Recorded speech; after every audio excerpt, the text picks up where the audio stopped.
Okay.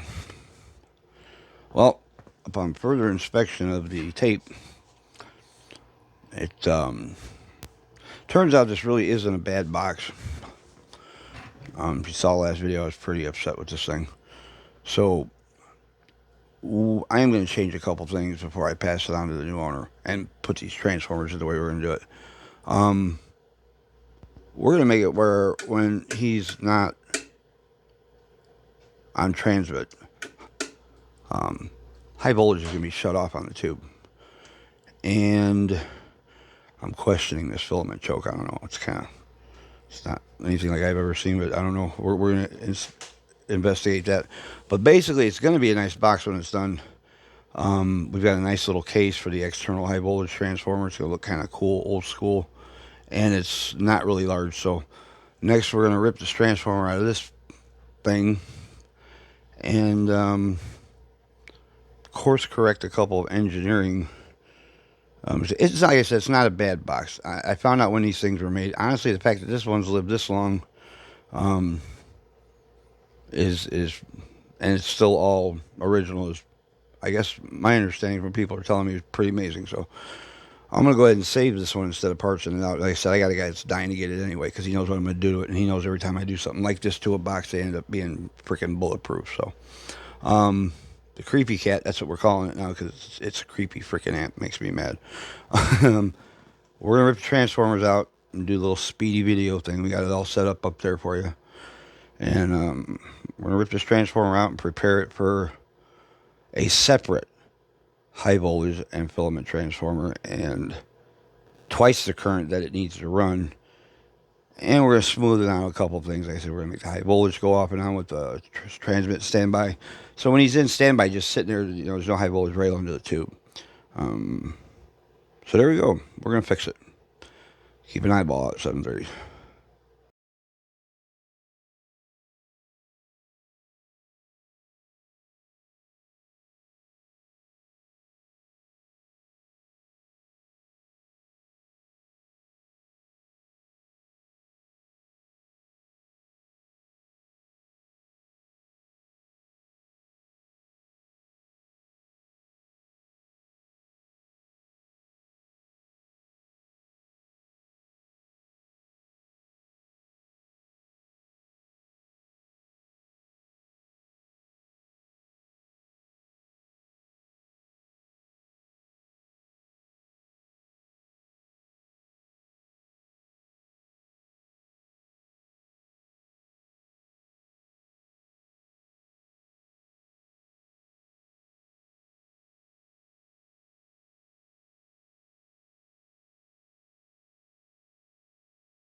Okay, I don't know. I know a lot of people have seen the last video as I've been sent condolences on YouTube. So we've got our transformers for our conversion ready. They've been tested, and we're going to do a couple things with this. You'll notice we've got standoffs on this filament transformer. First of all, we are going to get both transformers in this box. It's going to be a little dancing to be done, but we're going to, at the end of the last video, it looked like this thing was pretty hopeless. And in the hands of a mere mortal, that might have been a problem, but it's here, so we're going to not let it die. So this is what we're going to do. Filament transformers here. Now, this thing was in a Heathkit SB220 for God knows how many years in service, and these windings come out, and in the Heathkit, they were flat against the deck and went through the RF deck like so. Well, now the windings are kind of baked in that position right there. So this guy's old. I'm not going to try to upset him. So what we did is we made standoffs. And the filament transformer is going to stand right here. The high voltage is going to go right here. And what we're going to do is we're going to nut it here and here, all the way around. So this stands up. So that gives these windings relief to come out. So basically, they're not, smashing it down because I can't go through. I can't go through into the tuned cavity and then back in here. That just wouldn't be smart. So that's the way it's going to sit, with some nuts in there. And then we have our high voltage ready to go. Now you notice we got standoffs on this one too. And the reason for that is I'm trying not to disturb the original configuration as much as possible. So that means this ground nut is where it was. All the wires already ran to it, so I just left it. Because this one is so heavy, and with the advantage that it is going to be sitting flat on the RF deck, I triple nutted it here so it's got some sustenance to sit on. And then we're going to nut this down up here. And our AC is going to come up through here. Filament's going to go down through there. Supply for the doubler is going to come over here right off the transformer. So we're not going to have a buddy box or a two-piece like I originally planned. And providing I'm as smart as I think I am, this thing ought to be lit up and getting it on here in a little while. So don't blink. If you do, you're going to miss it.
I think this would be a good time to stop for just a minute and point a couple things out.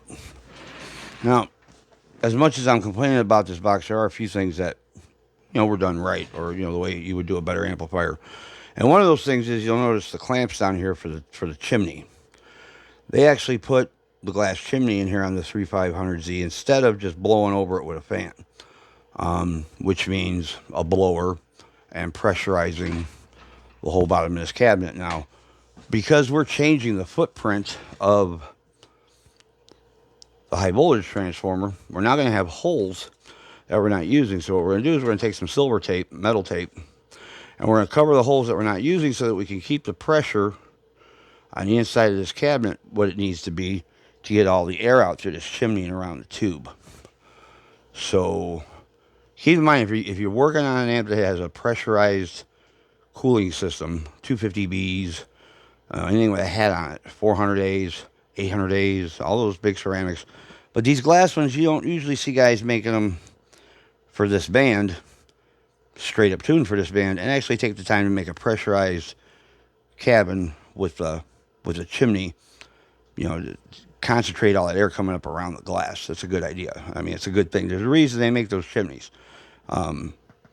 So that's where we're at now, and we're gonna change the way that we route a few wires in and out of the RF deck.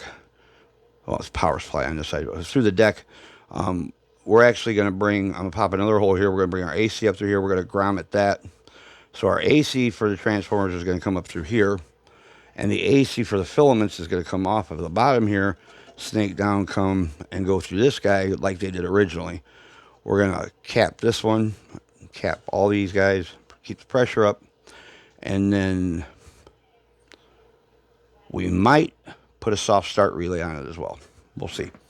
I'm talking to a gentleman about what he thinks about that idea right now in this particular box. Not all boxes have that on these big tubes, and when you turn them on, you hear them go bomb. They kind of grunt. This one's not going to do that so bad because the transformers are actually made for twice this tube. But we're going to do a couple things. I am going to put a switch on the back, and that's going to be his main power. It's going to be called his main power. And what that's going to do is basically turn the rest of the amp on. But when you turn that on, even though the amplifier's off and all the functions are off up here and the high voltage is off, the filaments are going to be lit all the time. And there's a couple reasons for that. A, when tubes get gassy, or when they start, it's if you know what a gassy tube is, you know what I'm talking about. When they start getting gassy and flaky, you can, or it's recommended that you take these tubes, especially when they're new, and do a burn on them. Or basically, if you can, feed them just a little more current than they're made for, and heat them up real good and get the inside of that tube to a certain temperature for a certain amount of time, and it helps alleviate those gases that build up inside the tube during construction. Especially a new tube is a good idea. Well, what this one's going to do is it's and besides that, these tubes don't like being turned off and on, off and on, off and on. It's hard on the filaments. So, this is a better than $300 tube, and this one's a graphite tube. So, we're going to make the filaments on all the time. And then when he turns his main power on front, he's not going to know any, never mind, otherwise the tube is lit all the time. Then when he turns it on, everything will engage. And then, as he's transmitting, his blower will be on, as it should be, and everything will function normally. But when he shuts his amp off, everything's going to shut off except the filaments on the tube. So that's the way we're going to set this one up. And hopefully it'll last a little bit longer. We've already rebuilt the high voltage rail. If you see the last video, we thought that was the only problem. It wasn't. It's got bad transformers. So now we're doing a monstrous upgrade for transformers. And a couple of other neat little things to just make this a nicer box for the guy it's going to. I'm not going to say who's going to. He might not want me to say. But he knows who's getting it. He knows what we're doing. He's expecting that we're still doing the buddy box. I haven't told him yet. I might not tell him until I deliver it, unless I publish this video before I deliver it, which I don't think is going to happen. So anyway, the point is, these holes down here around this tube are there for a reason. They're blowing air up in between this little bitty space between the outside of the chimney and here and up through here. But it's all being encapsulated in this glass chimney right here, being forced to the top, like like your 250Bs and whatnot, but not as intense. So here we go. We're going to cap up some holes, make some new ones, grommet them so we don't, scar anything. And then we're going to stab the transformers and get this thing lit back up on its own recognizances and configure the way I'm going to configure it with the filaments and everything. And then I have to inspect the soft start relay idea. And we're going to, if I've got one, I think I've got one here due to a time crunch. If I've got one here, we're going to put it in. If I don't, I'm gonna put one in for him later. But either way, he's going to get a soft start on this. I think is what's going to happen. So here we go. Back to business.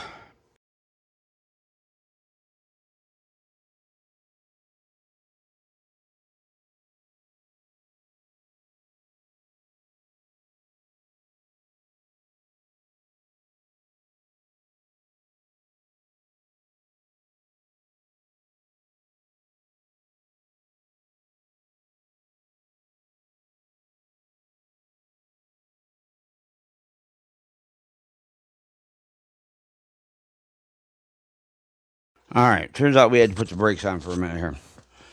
I flipped this guy over, and I noticed we have a clearance issue, which I noticed this to begin with. The case of this transformer is dangerously close to that voltage doubler rectifier stack right there.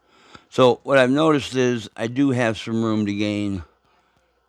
That will give me room here, in this cavity right over here. We're going to take these standoffs. I'm going to cut them. I'm going to take it loose. I'm going to cut them down. I'm going to shorten them. That's going to gain us half an inch. And then I'm going to slot these holes and move this transformer down so that it sits. See how it's sitting up? That's no good. We're not going to be able to get the lid on. So we're going to slot those holes to get the transformer down when we get the lid on, but we're also going to move this whole high voltage rail down a half an inch.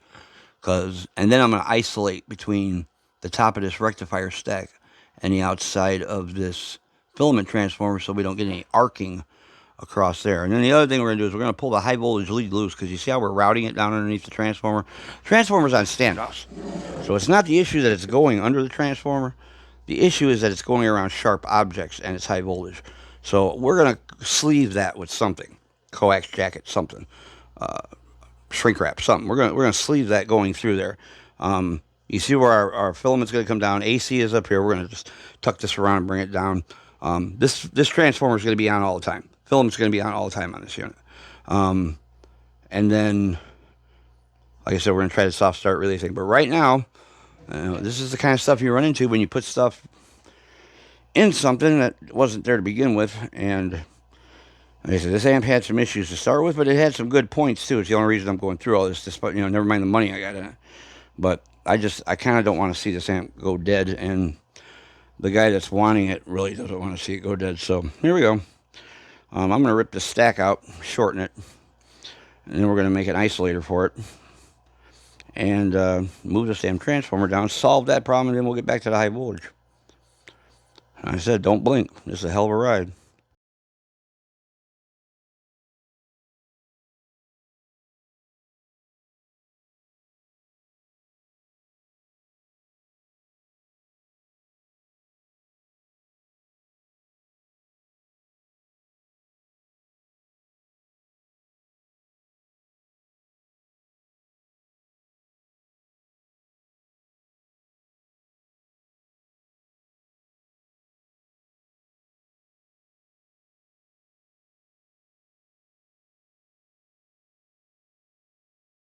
Okay, let's try this again.